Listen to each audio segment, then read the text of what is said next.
David Chen sat in the back row of his advanced language studies class, trying to stay awake after another late night of research. Professor Martinez was talking about ancient communication methods. When someone walked in 20 minutes late, David looked up and felt his tiredness disappear completely. The girl who entered was different from anyone he had ever seen. She was tall, maybe 6 feet, with long silver hair that seemed to catch light in a way that didn't make sense. Her skin had this soft glow to it, like she had been walking in moonlight. But what really caught David's attention were her eyes.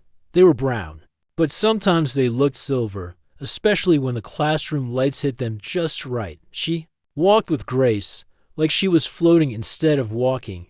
Every step was perfectly quiet. She found an empty seat 3 rows ahead of David and sat down without making any sound. Even her backpack didn't make noise when she placed it on the floor. Professor Martinez paused his lecture for a moment, looked at her, and then continued speaking. But David noticed that the professor seemed confused, like he wasn't sure if he knew the student or not. During the break, David heard some classmates whispering about the new girl. Nobody seemed to know where she came from or when she had joined the class. Tom, who sat next to David, said he had been in this program for 3 years and had never seen her before. Lisa, who knew everyone in the department, looked puzzled when she tried to remember if she had met her. The girl sat alone during break, reading a book that David couldn't identify. The text looked strange, with symbols that reminded him of flowing water or wind patterns. When she noticed people staring, she quickly closed the book and put it away. After the break, Professor Martinez started discussing their next assignment. Each student had to find a partner and research an ancient ceremony or ritual that used special language. They would present their findings and demonstrate parts of the ceremony if possible. David was still thinking about who to partner with when the mysterious girl turned around and looked directly at him. Her silver brown eyes seemed to see right through him. "Excuse me," she said after class. Walking over to David, her voice was musical, with an accent he couldn't place. It wasn't European or Asian or anything he recognized from his language studies. "I am Zara. I need help with the assignment. Would you work with me?" David found himself nodding before he could think about it. "Sure, I'm David.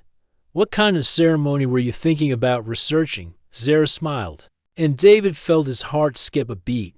"I know about a bonding ceremony from my homeland. It is very old and uses a language that is almost gone. I think it would be perfect for our project." "Where's your homeland?" David asked, curious about her strange accent. Zara hesitated for a moment. "It is a very remote place in Eastern Europe, very isolated. Most people have never heard of it." She looked uncomfortable, like she didn't want to talk about it too much. David didn't want to make her uncomfortable, so he changed the subject. "What makes this ceremony special?" Her eyes lit up. "It is about connection between two people. They share words that create understanding deeper than normal talking. The language is beautiful, like music and poetry together." They agreed to meet the next day at the library to start working. As Zara walked away, David noticed that other students moved out of her path without seeming to realize they were doing it. It was as if they unconsciously sensed something different about her. That evening, David tried to research Eastern European languages and ceremonies, but he couldn't find anything that matched what Zara had described. He found himself excited about their meeting anyway. There was something about her that made him want to know more. The next day, David arrived at the library early and found a quiet study room. Zara appeared exactly on time. Moving through the library with that same silent grace, she carried a notebook filled with symbols and drawings that looked nothing like any writing system David had studied. "These are the sounds of the old language," she explained, opening her notebook. The symbols seemed to move slightly in the light, though David told himself it was just his imagination. "It is called Old Veltherin. My grandmother taught it to me when I was small." David leaned closer to look at the symbols. As he did, he caught a scent that reminded him of starlight and cool mountain air. It was impossible to describe, but it made him feel calm and strangely happy. "The ceremony we will study requires two people," Zara continued. One speaks the words of seeking. The other responds with words of accepting. They exchange something personal to show trust. Then they speak together to complete the bond. Bond? David asked. What kind of bond? Zara looked at her notebook instead of meeting his eyes. My grandmother said it creates understanding between people, like they can feel what the other person feels. But it is just an old story. We are only studying it for academic purposes. David nodded, though something in her voice made him think there was more to it than she was saying. How long does the ceremony take? Not long, maybe 30 minutes. But it must be done at sunset, when the light is changing. That is when the words have the most power. She paused. Again, this is just what the old stories say. We are just documenting it for our presentation. They spent the next hour going over the pronunciation of the strange words. David was good with languages, but this one was different. The sounds seemed to come from deeper in his throat, and they created harmonies he had never heard before. When he got a word right, Zara would smile, and the whole room seemed to get brighter. You learn quickly, she said. Most people cannot make these sounds correctly. Most people? David asked. Have you taught this to others? Zara looked confused for a moment, like she had said something wrong. I mean, when I practiced with my family, they had trouble with it. You have a natural talent for languages. As they worked together, David began to notice more strange things about Zara. She never seemed to get tired. Her handwriting was perfect, like calligraphy, and sometimes, when she wasn't paying attention, her reflection in the window looked different. Somehow, more luminous and otherworldly. But what struck David most was how comfortable he felt with her. Usually, he was shy around new people, especially attractive girls. But with Zara, conversation flowed easily. She listened carefully to everything he said and asked thoughtful questions about his studies and his life when their time was up. Zara packed her mysterious notebook carefully. We should meet again tomorrow, she said. There's much more to learn before we can perform the ceremony properly. David watched her leave, noting again how other people seemed to unconsciously step aside for her. He found himself already looking forward to their next meeting, even though he couldn't shake the feeling that there was much more to Zara and her old family ceremony than she was telling him. That night, David dreamed of silver eyes and strange symbols that danced in starlight. He woke up feeling refreshed and strangely excited about a day that would bring him closer to solving the mystery of the girl who had walked into his ordinary life and made everything feel like an adventure. Over the next 2 weeks, David found himself spending more time in the library than he ever had before. Not because he had to, but because he wanted to. Every afternoon at 3 o'clock, Zara would appear in their usual study room like clockwork. She never seemed rushed or tired, always carrying that same mysterious notebook and wearing clothes that looked expensive but simple. Their sessions had become the best part of David's day. Zara was teaching him more of the Old Velthran language, and with each lesson, David felt like he was discovering something incredible. The words weren't just sounds, they seemed to have weight and meaning that went deeper than normal language. Today, we learned the greeting words, Zara said during their 5th meeting, opening her notebook to a page covered with flowing symbols. In the ceremony, the two people must first recognize each other as worthy partners. David leaned forward, pen ready. What does that mean exactly? They look into each other's eyes and speak words that show they see the true person inside, not just the outside appearance. Zara's cheeks turned slightly pink as she explained this. It is about seeing someone's soul. The phrase she taught him was beautiful but complicated.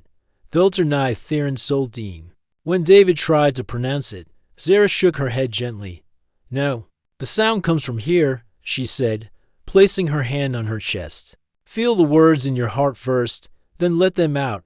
David tried again, focusing on the feeling rather than just the sounds. This time, something clicked. The words flowed out of him with a resonance that surprised them both. For a moment, the air between them seemed to shimmer slightly. Perfect, Zara whispered, her eyes wide. You said it perfectly. What does it mean? David asked. Zara hesitated. It means I see the light of your spirit and find it beautiful. She looked down at her notebook quickly. Very old-fashioned language, not used in modern times. David felt his heart beat faster. There was something about the way she had translated it that made him think. She meant more than she was saying. And what's the response? Myrtle Nivel Serenethis. She pronounced it slowly, and David noticed her voice became softer, more musical. It means I offer my light to join with yours. They practiced the exchange several times. Each time they said the words while looking at each other. David felt a strange warmth spreading through his chest. Zara's eyes seemed to glow brighter during these moments, shifting from brown to silver and back again. Are you wearing colored contacts? David asked after one particularly intense practice session. Zara touched her eyes self-consciously. No. Why do you ask? Your eyes, they change color sometimes, from brown to silver. It must be the library lighting, she said quickly. The fluorescent bulbs make everything look different. David accepted this explanation, though he had noticed the color changes. Even outside the library, during their coffee breaks, walking across campus, sitting in the campus garden, Zara's eyes seemed to respond to her emotions more than to lighting. As the days passed, David began looking forward to their meetings more than anything else in his life. His other classes felt boring compared to learning about Velthuran culture. His friends started teasing him about spending so much time studying, but David didn't care. You're different lately, his roommate Kevin said one evening. You're always humming these weird songs, and you seem, I don't know, happier? David realized Kevin was right. He had been humming the Velthuran phrases Zara taught him, and he did feel unusually good. His energy levels were higher, his mood was better, and he was sleeping more peacefully than he had in years. During their second week of meetings, Zara began teaching him about the objects that would be exchanged during the ceremony. Each person must give something that holds personal meaning, she explained. Something that represents who they are or what they value most. Like what? David asked. It could be anything. A piece of jewelry passed down in the family. A book that changed your life. Something you made with your own hands. Zara pulled a small pendant from her pocket. This is what I would offer in the ceremony. The pendant was unlike anything David had ever seen. It looked like it was made of crystal, but it seemed to contain its own light source. Patterns moved inside it like liquid starlight, constantly shifting and changing. It's beautiful, David said, reaching out to touch it. The moment his finger made contact with the pendant, he felt a jolt of energy run up his arm. The patterns inside the crystal moved faster, pulsing with warm light. Zara quickly pulled the pendant back, wrapping it in a soft cloth. It is very old, she said. A family heirloom. Very delicate. What would you want in return? David asked, still feeling the tingling sensation in his fingertip. Something that shows who you really are, Zara said. What object means the most to you? David thought about it. His most precious possession was his grandfather's compass, a brass antique that had guided his grandfather through his travels. As a young man, his grandfather had given it to David before he died, saying it would help him find his true path in life. I have a compass, David said. It belonged to my grandfather. He always said it could guide someone to their destiny. Zara's eyes lit up with genuine interest. A guidance tool. That is very appropriate for this ceremony. Why? Because the ritual is about finding your path to another person's heart. Your grandfather's compass would be perfect. She paused. Of course, this is all theoretical. We are just documenting the ceremony for our presentation. But David noticed that Zara didn't sound like she was talking about something theoretical. She sounded like she was planning something real. Their sessions began lasting longer each day. 2 hours became 3, then 4. They moved from just learning the language to understanding the cultural context. Behind each part of the ceremony, Zara explained that in her homeland, the bonding ritual was considered the most important event in a person's life. It only happens once, she said seriously. When two people perform this ceremony, they become connected forever. Their lives become intertwined in ways that cannot be undone. Forever? David asked. That seems like a big commitment. Love is a big commitment, Zara replied simply, "In my culture, we do not take it lightly. When you find the person whose spirit calls to yours, you do not waste time with doubt." David found himself staring at her as she spoke. There was something about the way she talked about love and connection that made his heart race. It was as if she was speaking from personal experience rather than just cultural knowledge. "Have you ever seen this ceremony performed?" he asked. Zara was quiet for a long moment. "Once," she said finally, "when I was young. It was the most beautiful thing I had ever witnessed. The two people, they glowed, actually glow with light. And you could feel the love between them like warmth from a fire. People actually glowed. It is hard to explain in your language," Zara said. "In Velthurin, we have words for kinds of light that English does not have. The light that comes from deep emotion. The light that shows when the souls recognize each other." David wanted to ask more questions, but something in Zara's expression told him she had shared more than she intended to. Instead, he focused on memorizing the next set of phrases she taught him. As their second week of meetings came to an end, Zara announced that they had learned enough to perform the complete ceremony. "For our presentation," she added quickly, "we should practice the full ritual so we can demonstrate it properly for the class." "When do you want to practice?" David asked. "Tomorrow evening, at sunset. The ceremony must be performed when day becomes night. It is tradition." Zara gathered her materials carefully. "Meet me at the top of the hill behind the campus, the place where you can see the whole valley." David agreed, though something in Zara's voice made him wonder if this was really just for their class presentation. As he watched her leave the library, he noticed again how other people seemed to unconsciously move out of her way, as if they sensed something powerful about her without understanding what it was. That night, David dreamed of silver light and ancient words that seemed to write themselves across a starry sky. He woke up feeling like tomorrow evening would change his life forever, though he had no idea how right he would turn out to be. David spent the entire next day feeling nervous and excited at the same time. He kept checking his grandfather's compass, making sure it was safely tucked in his jacket pocket. The brass felt warm against his fingers, almost like it was alive. He had never taken it out of his room before, but something told him his grandfather would have wanted him to bring it today. His classes dragged by slowly.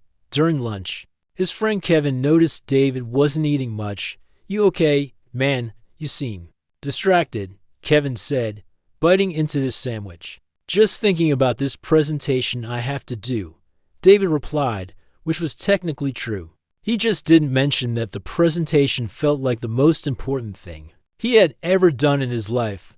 "Must be some presentation. You've been obsessed with it for weeks."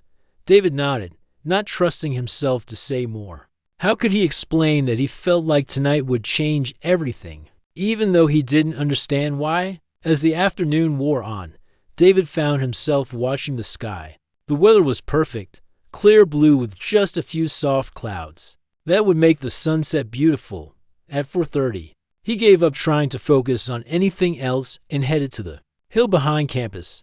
The spot Zara had chosen was perfect. It was high enough to see the entire valley, but private enough that they wouldn't be disturbed. David had been there before during the day, but he had never noticed how peaceful it felt. There was something special about this place, like it had been waiting for something important to happen. David arrived early and sat on the grass, practicing the Velthurin phrases in his head.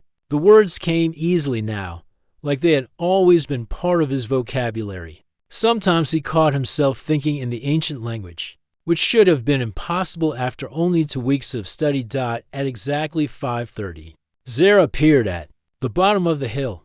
David's breath caught in his throat. She was wearing a simple white dress that seemed to catch and hold the late afternoon light. Her silver hair flowed freely down her back, and even from a distance, he could see that. Her eyes were more silver than brown today. She walked up the hill with that same graceful movement, carrying a small bag and what looked like recording equipment.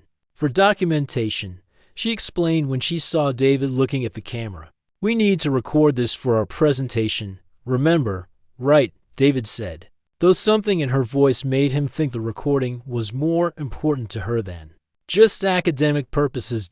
Zara set up the camera carefully, adjusting it several times to get the perfect angle. The sun was getting lower, painting the sky in shades of orange and pink. "Are you ready?" she asked, pulling her mysterious pendant from the bag. In the sunset light, it looked even more magical than before, pulsing with soft inner light that matched the rhythm of David's heartbeat. David nodded, patting his pocket where the compass rested. "What do we do first?" "We stand facing each other," Zara said, moving to a spot about 3 feet away from him. "Look into my eyes and remember everything I taught you about seeing the true person inside." David looked into her eyes and felt his world shift. In the golden sunset light, Zara's eyes were completely silver now, like mirrors reflecting starlight. But more than that, David felt like he could see deeper into her than ever before. He saw kindness, loneliness, hope, and something that looked like desperate love. "Now speak the greeting words," Zara whispered. "Velternai Theron Soldim," David said, and his voice came out stronger and more musical than he expected. The words seemed to hang in the air between them, visible almost like golden threads connecting his heart to hers. Zara's eyes filled with tears as she responded. "Mirthal Nivel Serenethis." Her voice was pure music, and David felt warmth spreading through his entire body. "Now we exchange the objects," Zara said softly. "Give me something that represents who you are, and I will do the same." David pulled out his grandfather's compass with shaking hands. The brass gleamed in the sunset light, and the needle spun wildly for a moment before pointing directly at Zara. "This belonged to my grandfather," David said, speaking the words Zara had taught him in Veltharion. "It guided him through his life, and I hope it will guide me to my destiny." Zara took the compass with reverence, holding it like it was the most precious thing in the world. The moment it touched her hands, it began to glow with the same soft light as her pendant. "This is my heart stone," Zara said, offering him the crystal pendant. "It has been in my family for generations. It glows brighter when it is held by someone who understands love." David reached for the pendant, and the instant his fingers touched the crystal, the world exploded with sensation. Energy raced through his body like lightning made of warmth and joy. The pendant blazed with brilliant light, so bright that it should have hurt to look at, but instead it felt like coming home. Around them, the air began to shimmer like heat waves, but the temperature was perfect. David could hear music that seemed to come from everywhere and nowhere at once, a harmony that made the Veltharion language sound even more beautiful. "Now the final words," Zara said, but her voice sounded different, more ethereal. "We speak them together." She began to recite a long passage in Veltharion, and somehow David knew exactly what to say. The words poured out of him without conscious thought, harmonizing perfectly with Zara's voice. As they spoke, David felt his consciousness expanding, like he was becoming more than just himself. The pendant in his hands grew warmer, and David realized he could feel Zara's emotions as clearly as his own. Her love for him was overwhelming, pure and deep and desperate, but underneath it was sadness and fear. She was terrified of something, though David couldn't understand what. The compass in Zara's hands was spinning faster now, but instead of pointing north, it pointed back and forth between their two hearts, as if it couldn't decide which direction was home. As they reached the climax of the ceremony, Zara stepped closer to David.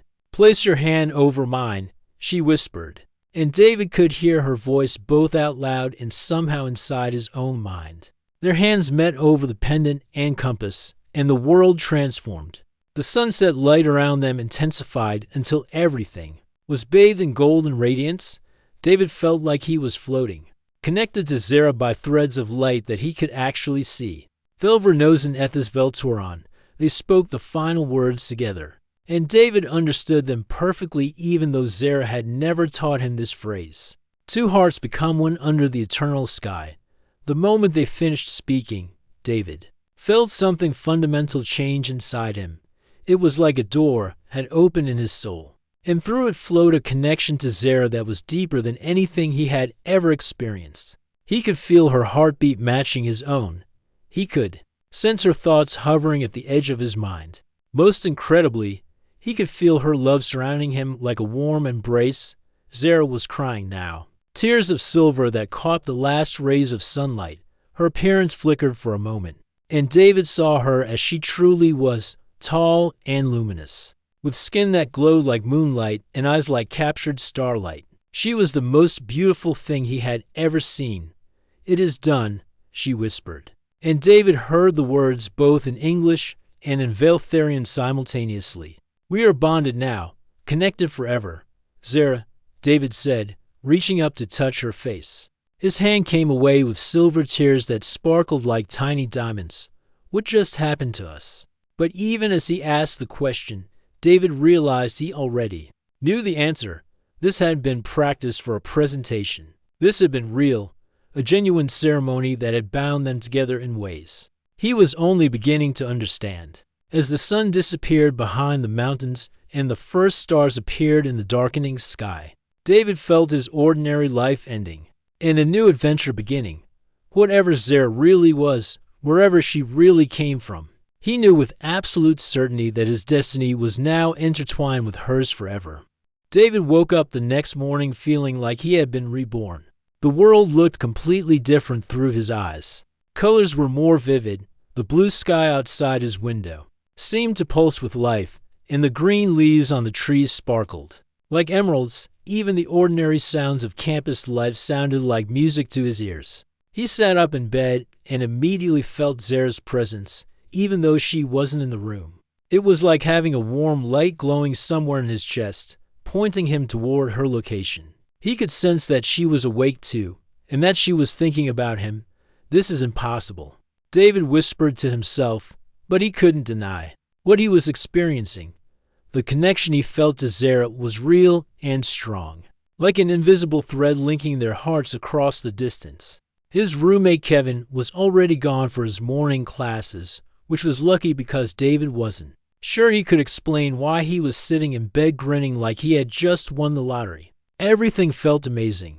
His body was full of energy, his mind was clear and sharp, and he felt happier than he ever remembered being. David got dressed quickly, eager to get to campus and see Zara. As he walked across the quad, he noticed that his hearing seemed much sharper than usual. He could hear conversations from students sitting 50 feet away, as clearly as if they were right next to him. A couple near the library was discussing their weekend plans, and David could hear every word even though they were speaking quietly. At first, he thought it was just his imagination. But when he focused on a group of students near the fountain, he could hear their entire conversation about an upcoming exam. This should have been impossible. They were at least 100 yards away. David's enhanced senses were exciting, but also overwhelming. He could smell the different perfumes and colognes of people walking past him.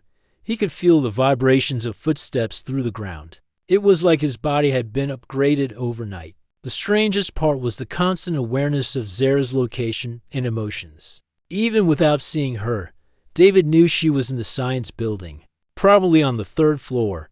He could sense that she was feeling anxious about something, and her worry made his own chest feel tight. David hurried to his first class, Advanced Language Studies with Professor Martinez. He arrived early and took his usual seat, looking around for Zara. She wasn't there yet, which was unusual since she was always punctual. When Professor Martinez walked in and started taking attendance, David realized something was wrong. The professor called out names alphabetically, but he never called Zara's name. When he reached the end of the list, David raised his hand. "Professor Martinez, what about Zara? The girl who's been coming to class for the past few weeks." "Professor." Martinez looked confused. "Zara? I'm sorry, David, but I don't have anyone by that name on my roster." "Are you thinking of someone from a different class?" David felt his stomach drop. "The tall girl with silver hair. She sits 3 rows ahead of me. We're working on a project together about ancient ceremonies. I think you might be confused," Professor Martinez said kindly. "Perhaps you should check with the registrar's office if you're having trouble reaching your project partner." David looked around the classroom at his fellow students. Tom, who sat next to him, was shaking his head. "I don't remember anyone like that in our class, man. Are you feeling okay?" "Lisa," David called to the girl who knew everyone in the program. "You remember Zara, right? You were trying to figure out where she came from." Lisa looked at David with genuine concern. "David, I have no idea who you're talking about. I've never heard that name before." David felt panic rising in his chest. How could an entire classroom of people forget someone they had seen for weeks? It didn't make sense, unless the connection in his chest suddenly flared with intense worry and fear. Zara was in distress, and David could feel it as clearly as if it were his own emotion. Without thinking, he grabbed his backpack and rushed out of the classroom, ignoring Professor Martinez calling his name. David followed the invisible compass in his heart that pointed toward Zara. It led him across campus to a building he had never entered before, the old astronomy observatory that had been abandoned for years. The building looked empty and forgotten, with boards over some of the windows and weeds growing around the entrance. But David's connection to Zara was pulling him here strongly. He walked around the building until he found a side door that was slightly open. The moment he stepped inside, he could smell that familiar scent of starlight and mountain air that always surrounded Zara.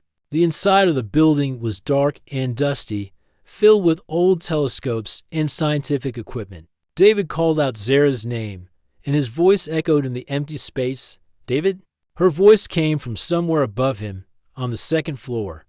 "David, you should not be here." He climbed the old wooden stairs, following her voice and the growing warmth in his chest. The second floor was a large circular room with a domed ceiling that had once housed the main telescope. Zara was standing in the center of the room, but she looked different. Her disguise was failing. Her skin had a soft luminescent glow, and her silver hair seemed to move even though there was no wind. Her eyes were completely silver now, like mirrors reflecting moonlight. She looked beautiful, but also clearly not human. "Zara," David breathed, stepping toward her. "What's happening? Why can't anyone remember you? What are you?" Tears rolled down her glowing cheeks.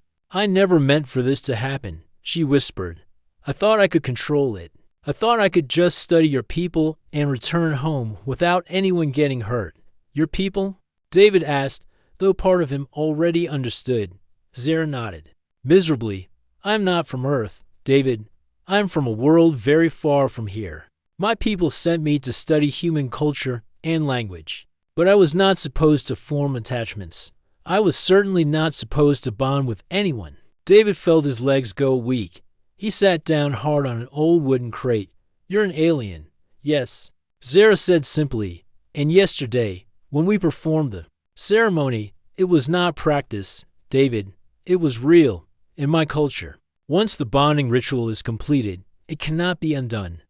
We are connected now for life." "The dreams," David said suddenly. "I've been having dreams about crystal cities and to moons in the sky. You are seeing memories from my world through our bond," Zara explained. "Just as I can feel your emotions, you are beginning to share my experiences."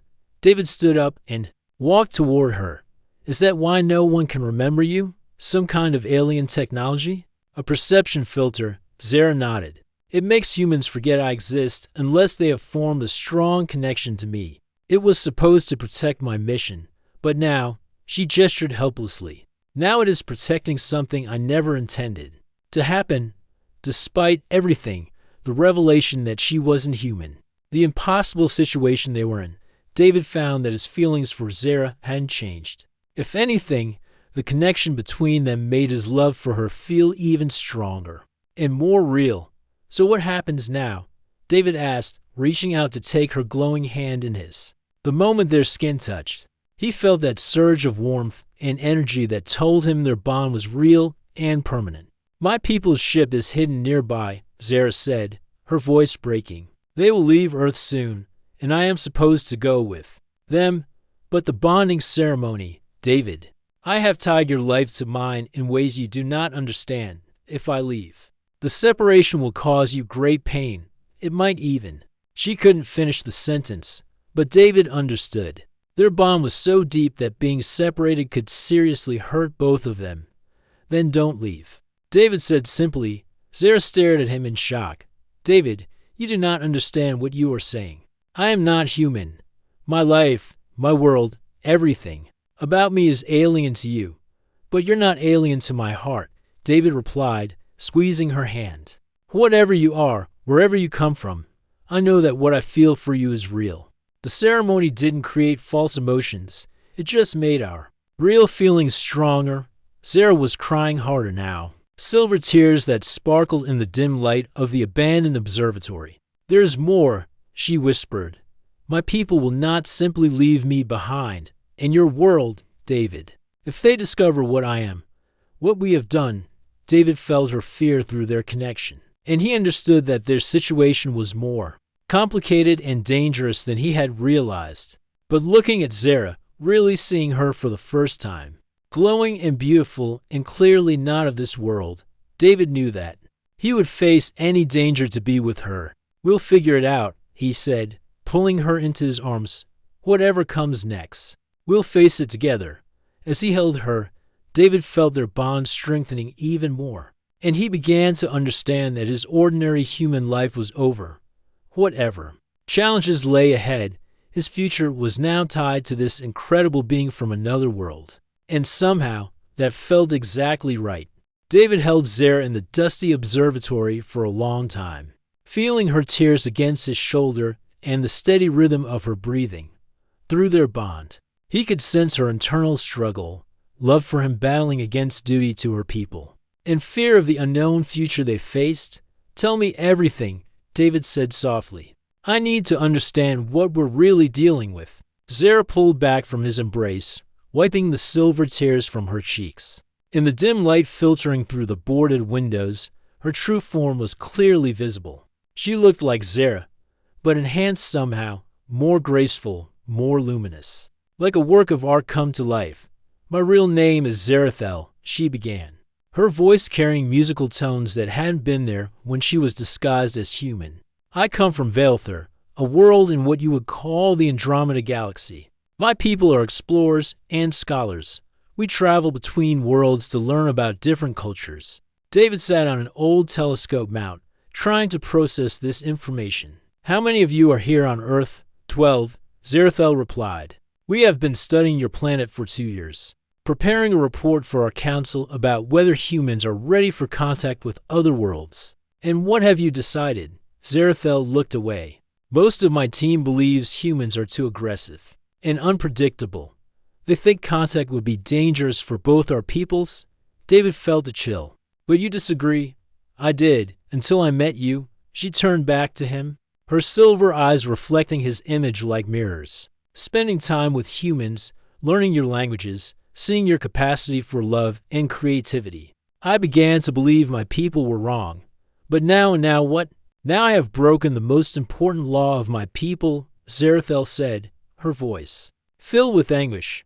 I have formed a permanent bond with someone from another species. This is forbidden because it creates exactly the situation we are in now, divided loyalties and impossible choices. David stood and walked to one of the boarded windows, trying to see outside.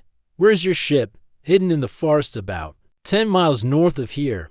Our technology can make it invisible to your detection systems. Zarathel joined him at the window.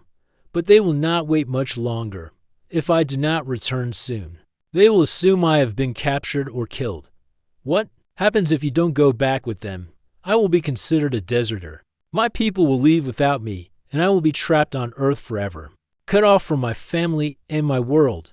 Her voice cracked with emotion. But David, if I go with them, what happens to me? Zarathel turned to face him fully.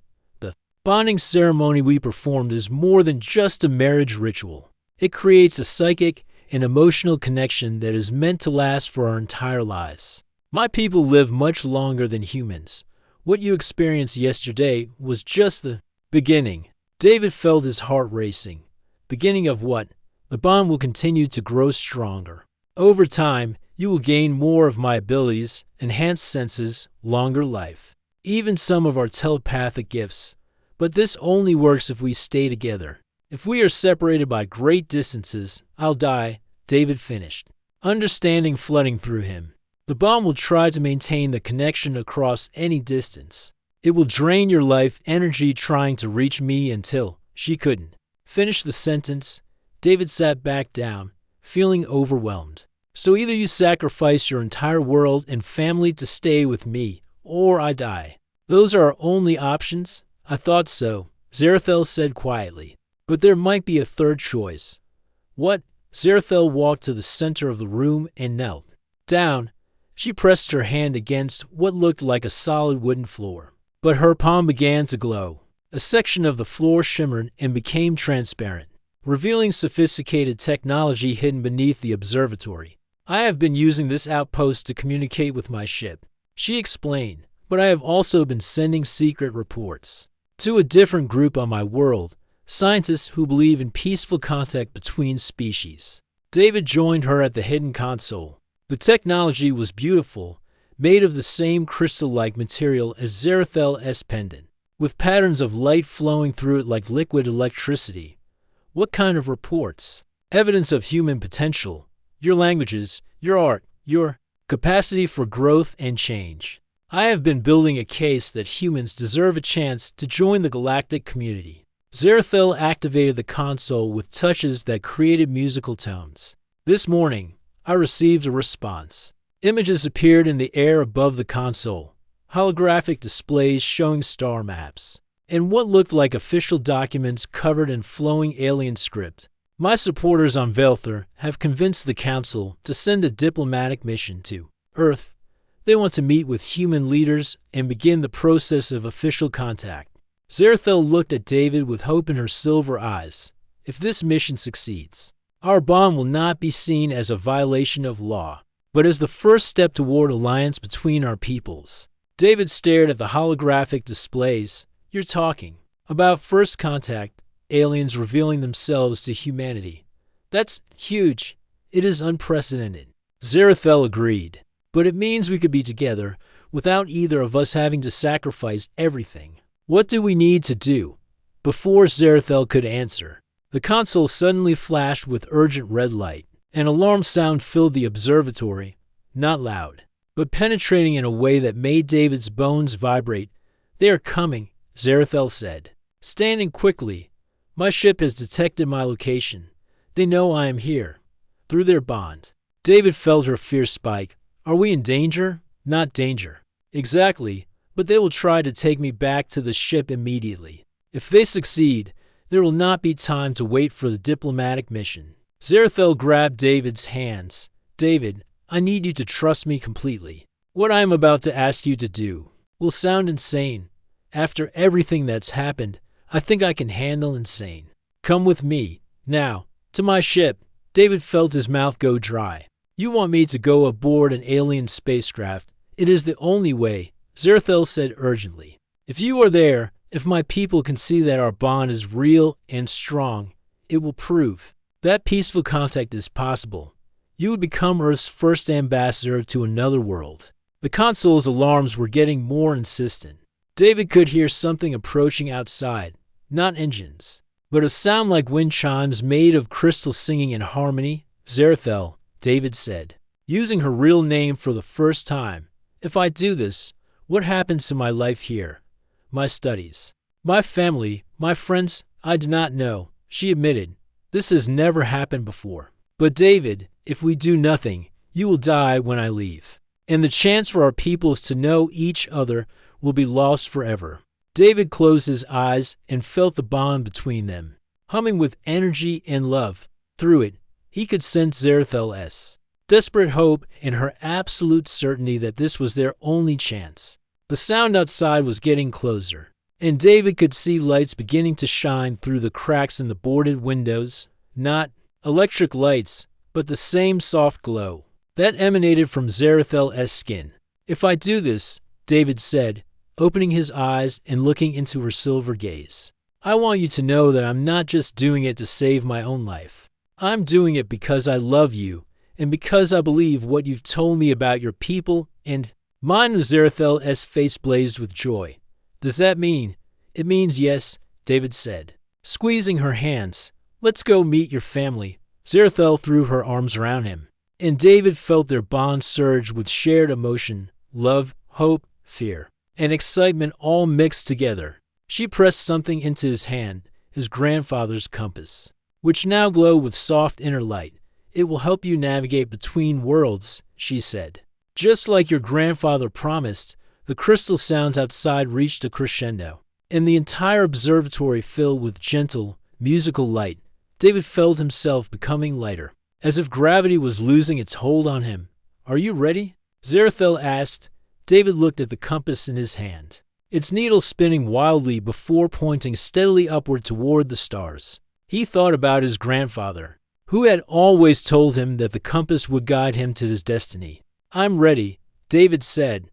The light surrounded them completely, and David felt himself being lifted into an adventure that would take him farther from home than any human had ever traveled, toward a future where love really could bridge the gap between worlds. As the observatory faded away beneath them, David realized that sometimes the most important journeys begin with a single step into the unknown, guided by nothing more than love and the faith that some connections are strong enough to change the universe itself.